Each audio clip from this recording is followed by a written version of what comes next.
Welcome to a second video on graphing functions with multiple transformations. This video provides two more examples of how to graph transformed functions.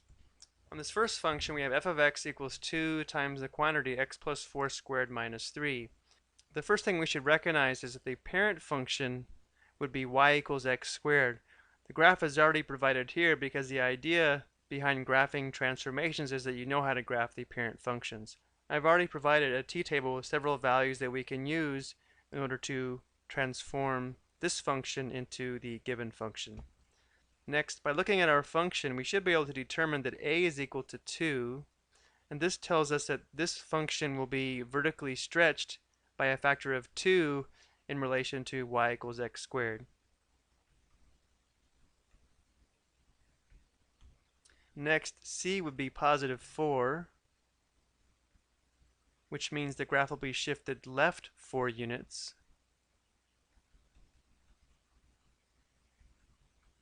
And d is equal to negative 3, which means the graph will be shifted down 3 units.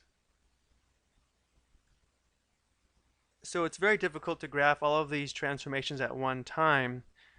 So what we're going to do is first graph y equals 2x squared, meaning we're going to take the parent function and vertically stretch it by a factor of 2. Remember, if a is equal to 2, we can take points on the parent function, multiply the y coordinates by 2, leave the x coordinates the same, and we'll have points on the transformed function. So instead of the point negative 2, 4, we'll have the point negative 2, 8. Instead of the point negative 1, 1, we'll have the point negative 1, 2. The origin will still be the origin. The point 1, 1 will be the point 1, 2. And the point 2, 4 will be the point 2, 8. This would be the graph of the function that has been vertically stretched by a factor of 2. Let's go ahead and label the points. Now to shift the function left 4 units, we'll subtract 4 from each x coordinate, and to shift the function down 3 units, we'll subtract 3 from each y coordinate. So if we subtract 4 from negative 2 and then subtract 3 from 8, we'll have the point negative 6, 5. If we subtract 4 from negative 1, we'll have negative 5. Subtract 3 from 2, we'll have negative 1. So negative 5, negative 1. Subtract 4 and subtract 3, we'll have the point negative 4, negative 3.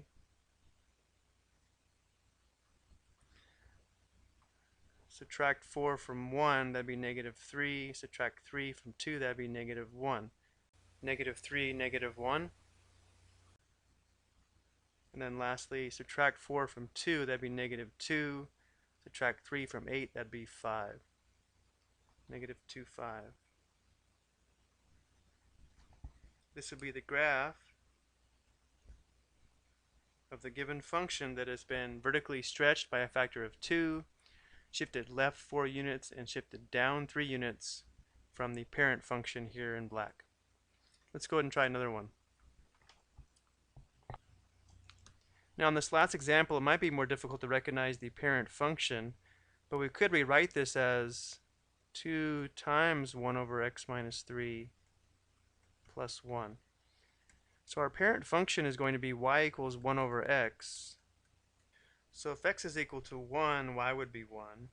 If x is equal to 1 half, 1 divided by 1 half, y would be 2. If x was negative 1, y would be negative 1. And if x is negative 1 half, y would be negative 2. Let's see if these 4 points would be enough to do these transformations. Let's go ahead and plot them. There's 1, 1. Okay. Looking at the function in this form, we should be able to recognize that a is equal to 2, which implies we have a vertical stretch by a factor of 2. Next, c is equal to negative 3. Remember, if we see x minus 3, that means a shift right 3 units.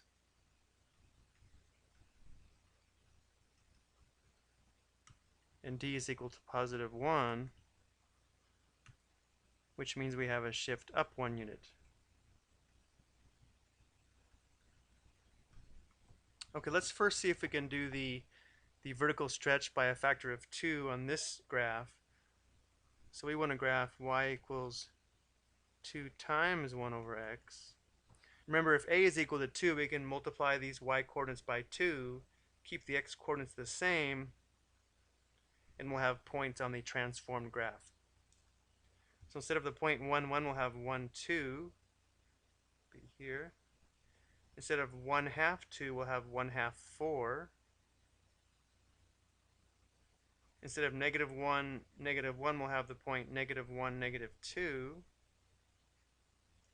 And instead of negative 1 half, negative 2, we'll have negative 1 half, negative 4. Now, if we decided that was not enough points to make the graph, what we could do is pick additional points. For example, this point on the graph would be 2, 1 half. Multiply 1 half by 2, we'd have the point 2, 1. This point here is negative 2, negative 1 half. Multiplying negative 1 half by 2, we'll have the point negative 2, negative 1. So the graph is not a lot different, but it would look something like this. Not working out. Let's go and label these new points. This was the point 1 half 4. This is the point 1, 2. And this is the point 2, 1. And down here we have negative 1 half, negative 4, negative 1, negative 2, and negative 2, 1, and negative 2, negative 1. So now we'll take these ordered pairs and we'll add 3 to the x coordinates and add 1 to the y coordinates to graph the given function.